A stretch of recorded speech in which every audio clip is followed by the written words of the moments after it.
Big boss Malayalam season 6-ൽ ഇന്നത്തെ eviction പ്രക്രിയയുടെ പൂർണ്ണമായ ഉത്തരവാദിത്തം കൈമാറിക്കൊടുത്തത് പവർ ടീമിനായിരുന്നു. പവർ ടീം മാലയിട്ട് സ്വീകരിക്കുന്ന കണ്ടസ്റ്റൻസ് എല്ലാം സേഫ് ആകും.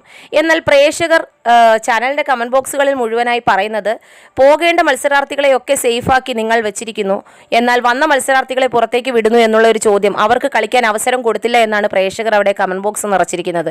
അതിനകത്ത് ഇന്ന് എവിക്ഷൻ പ്രക്രിയയിലേക്ക് നിർത്തിയിരുന്ന കണ്ടസ്റ്റൻസ് തന്നെ സ്ട്രോങ് ആയിട്ടുള്ള കണ്ടസ്റ്റൻസിനെയൊക്കെ നിർത്തിയിട്ട് സ്ട്രോങ് അല്ലാത്തവരെയൊക്കെ സേഫ് ആക്കിയ രീതിയിലാണ് നിർത്തിയതെന്നാണ് പറയുന്നത്.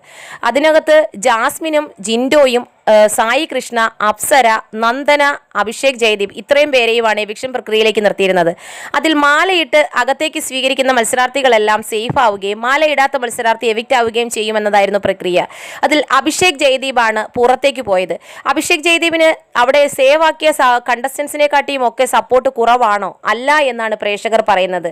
എന്നാൽ അഭിഷേകിന് അവരുടെ വോട്ടിംഗ് പാനലിൽ ചിലപ്പോൾ സപ്പോർട്ട് കുറവായിരുന്നേക്കാം. അഭിഷേകിന് ഗെയിം കളിക്കുവാനും സ്റ്റാർട്ട് ചെയ്യാനുമുള്ള അവസരം കിട്ടിയില്ല എന്നാണ് അവരുടെ ആരാധകർ പറയുന്നത്. എന്തായിരുന്നാലും ഇന്ന് എവിക്ഷനിൽ പുറത്തേക്ക് പോയ മത്സരാർത്ഥി അഭിഷേക് ജയദീപാണ്. എന്തായാലും നമുക്ക് കാത്തിരുന്ന് കാണാം ആ എപ്പിസോഡ്.